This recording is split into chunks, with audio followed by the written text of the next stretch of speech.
తెలంగాణ రాష్ట్ర సాధనలో ప్రాణత్యాగం చేసిన వారి ఉద్యమకారుల కుటుంబాలకు రేవంత్ రెడ్డి ప్రభుత్వం పెన్షన్ ఇవ్వాలని టీడీపీ మాజీ అధ్యక్షులు కోటగిరి పాపయ్య డిమాండ్ చేశారు.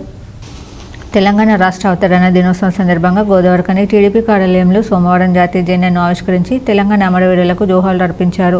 ఈ సందర్భంగా కోటగిరి పాపయ్య గత ప్రభుత్వం తెలంగాణ రాష్ట్రం కోసం ప్రాణత్యాగం చేసిన వారి కుటుంబాలను మార్చిందని, రేవంత్ రెడ్డి ప్రభుత్వమైన ఉద్యమకారుల కుటుంబాలను పట్టించుకోవాలని డిమాండ్ చేశారు.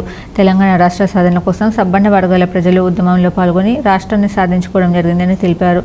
తెలంగాణ రాష్ట్ర ఆవిర్భావ దినోత్సవ వేడుకలు రాష్ట్రమంతా ఒక పండుగలా ప్రజలంతా జరుపుకోవడం జరుగుతుందన్నారు. రాష్ట్రంలో రేవంత్ రెడ్డి ప్రభుత్వం నిరుద్యోగ యువతకు 30,000 ఉద్యోగాలు కల్పించిన మాదిరిగా తెలంగాణ ఉద్యమంలో ప్రాణత్యాగం చేసిన 1,200 మంది కుటుంబాలలో ఒకరికి ఉద్యోగం ఇవ్వాలని ప్రభుత్వాన్ని డిమాండ్ చేశారు. ఈ రోజుకు తెలంగాణ ఏర్పడి 11వ సంవత్సరము వెళ్ళి 12వ సంవత్సరము జరుపుకోవడం జరుగుతూ ఉన్నది. రాష్ట్ర ప్రజలంతా కలిసి కూడా తెలంగాణ సంబరాలు చేసుకుంటున్నాము. కానీ ఆ రోజు ఏదైతే తెలంగాణ సబ్బండ వర్ణాలు తెలంగాణ కోసము పోరాటం చేసి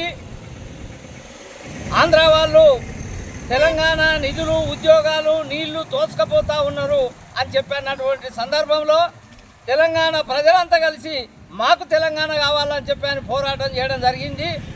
కానీ ఆనాడు రేవంత్ రెడ్డి గారు తెలంగాణ ప్రజలు కొరిగింది ఏమి లేదు, మీ ఇంట్లోనే కేసీఆర్ కుటుంబంలో 4 ఉద్యోగాలు వచ్చినాయని చెప్పని అధికారం రాకముందు చెప్పడం జరిగింది.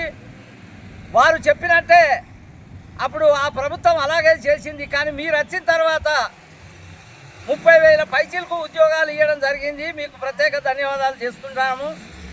అలాగే 1,200 మంది ప్రాణత్యాగం చేయడం వల్ల తెలంగాణ ఏర్పడడం జరిగింది. ఆ 1,200 మందికి మీరు వారి కుటుంబంలో ఒక్కరికి ఉద్యోగం ఇవ్వాలని చెప్పని మేము తెలుగుదేశం పార్టీ పక్షాన మేము అడుగుతున్నాము.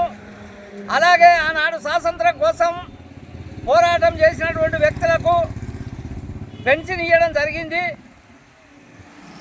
అలాగే ఇక్కడ ఈ యొక్క రాష్ట్ర ప్రభుత్వము వారి కుటుంబం లోపల వాళ్ళ తల్లికో తండ్రికో ప్రత్యేకంగా పెన్షన్ ఇవ్వాలని చెప్పని మా తెలుగుదేశం పార్టీ కోరుతున్నాము. ఈ కార్యక్రమంలో టీడీపీ కార్పొరేషన్ ప్రధాన కార్యదర్శి సంగీపురాజు, రామగుండం కార్పొరేషన్ ఏరియా నాయకులు వడ్డేపల్లి నారాయణ, మంచుకట్ల రాజేందర్, తిరుపతి, గూడెం రాజేశ్వరి, సుధా తదితరులు పాల్గొన్నారు.